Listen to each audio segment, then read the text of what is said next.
In today's video, I'm going to teach you how to change default browser on Windows 11, updated 2026 guide. Changing your default browser ensures that every link you click opens exactly where you expect, whether it's from email, chat, or a document. Windows 11 makes this quick and consistent, and by the end of this walkthrough, you'll have your preferred browser handling web links and pages across your entire system. Start by opening the Settings app. The fastest way is to press Windows plus Y on your keyboard. That launches Settings immediately and works from anywhere.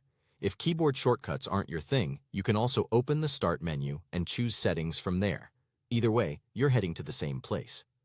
In the Settings window, look at the left-hand sidebar and click Apps. Then select Default Apps. This area controls which applications open different file types and link types. Think of it as the central switchboard for how Windows routes content, so changing it here applies system-wide. Now, use the search box labeled Set Defaults for Applications.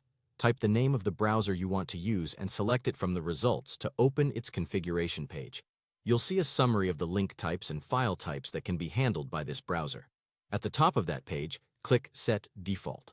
This one click tells Windows to use your chosen browser for common web protocols and files in a single action.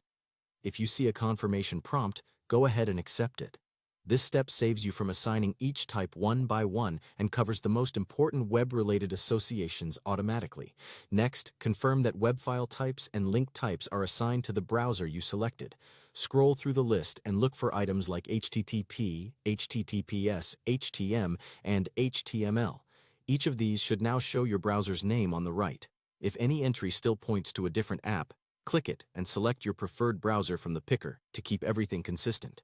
When you're done, close Settings and verify the change. Open a web link from outside the browser, perhaps from a document, a chat, or a shortcut on your desktop. It should launch in your new default browser right away.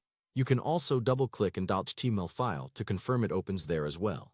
If something doesn't switch over, repeat the steps, click Set Default again, and recheck the assignments you saw in the list. That's it. Your Windows 11 system will now route web links and pages to the browser you chose, giving you a smoother, more predictable browsing experience.